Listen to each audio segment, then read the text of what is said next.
Dictation number SV12010. Get ready? Start. Ladies and gentlemen, I am thankful to the President and Secretaries of the Engineers Association for giving me an opportunity to take part in the Engineers Day celebrations, which also happens to be the birth anniversary of Dr. Visvesvaraya. As you all know, his name has become a byword not only in Karnataka but throughout India and even abroad. As a great engineer and an able statesman, his life illustrates the belief which I have always held that an engineer to become great and successful should not only have high technical qualification but also have the ability to be a good administrator. One may be an average engineer and a good administrator, or a good engineer and poor administrator, but to find a combination of both in an outstanding degree is rare, and Dr. Visvesvaraya was one of the very few who come under that category. As an engineer, he gained international reputation. He was a pioneer in harnessing river water resources. All of you assembled here agree with me if I say that he was the chief architect for the all-round progress of erstwhile Mysore. He has many things to his credit. It is he who called on the people to produce or to perish. He was a man of action. He was of the opinion that a disciplined nation can achieve anything under the sky. We will do well to remember the great achievements of this genius on this occasion. It is he who was responsible for establishing Mysore Iron and Steel Limited at the tooth of opposition, and even at the risk of his reputation, he was responsible for the establishment of Mysore University.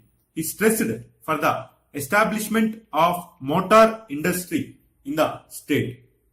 These and many others will speak for the far sight and vision of the mastermind. Though a civil engineer, the development of electricity was which he considered as most important for the progress of the country. He was responsible for increasing the capacity of generating station in the state many times its original capacity. It would be of interest to know that the possibility of power generation at Sharavati had not escaped his attention, and several references have been made by him on the subject. Sharavati project is therefore not a new idea. Being an electrical engineer, I have thought that it would be a suitable opportunity to place before you the present power position in the country and the development that is envisaged in the fifth plan. In the pre-independence days, development of power was confined in small quantities to large towns and cities and manned mostly by private agencies excepting a few states. It was realized that power being an essential commodity, it should be developed on a very large scale, as it is the very basic raw material for all other industries. The electrical energy available at present is limited when compared to the vastness of the country, and therefore efforts should be made to increase the generation of power. I may inform you that several very small countries in the West have much more capacity. Today, there is power shortage practically in all the states, and our production of additional capacity has not kept pace with the demand. A 10-year plan has been drawn up for increasing the quantum of electricity in the country. Advance action has to be taken immediately if large amount of power units were to be installed. The power projects, especially the hydro projects, take a considerable time for completion in view of the large civil engineering works involved. Thorough investigation of all the power projects is essential so that the construction of work is taken up immediately. It is needless for me to add that proper investigation of the projects would go a long way in expeditious execution of projects.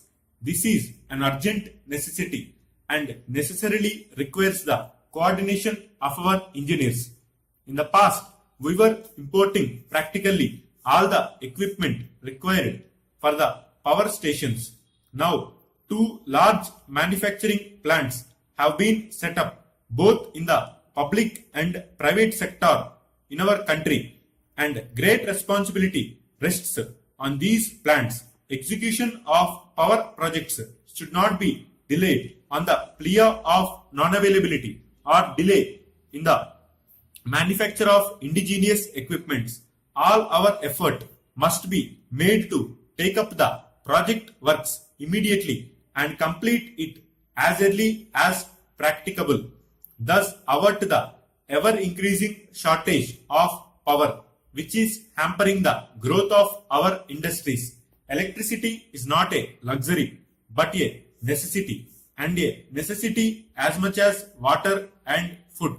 It should be within the reach of everyone. In the course of the next 4 or 5 years, it is proposed to provide cheap electricity to each and every nook and corner of the state, and I feel this is how we can pay our humble tribute to Dr. Visvesvaraya, the engineer administrator. Once again, I thank you very much for having given me an opportunity to take part in this function. Messrs. Raman and Company, Bangalore. 1. Dear sirs, we are happy in confirming the acceptance of your quotation for the supply of films and cameras illustrated in your catalogue at the prices indicated therein. Please be good enough to supply them as and when orders are received from our various branches located in different parts of the country under intimation to us. This contract will be in force for a period of 1 year subject to the following conditions. All the materials should be in conformity with the specification furnished by you. The goods, if found unsuitable, will be rejected and returned to you at your risk and responsibility. The materials ordered by our branches will be required to be dispatched by the fastest mode of transport as quickly as possible. At any rate, not later than a fortnight. Please note that failure to supply the required quantities in accordance with the terms of the contract or non-supply of goods in time or materials found defective will entail cancellation of orders and your earnest money forfeited. It is distinctly understood that you will supply us any further quantity at the same rate during the period of contract. Any extra cost incurred by us in securing the materials from other sources will be recovered from you, which please note, articles supplied by you should bear the manufacturer's trademark on every item. Your bill cost duly pre-receipted and stamped should be sent in triplicate to the respective indenting officers for arranging payment. Please note that you must replace all the damaged articles either due to defective packing or forwarding or handling in transit by the transport agents within 15 days of receipt of such complaint.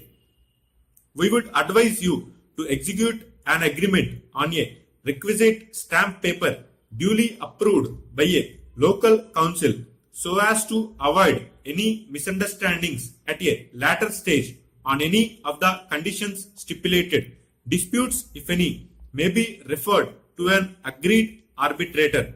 We will thank you if you could kindly acknowledge receipt of this letter per return of post and arrange to send us a draft of the proposed agreement.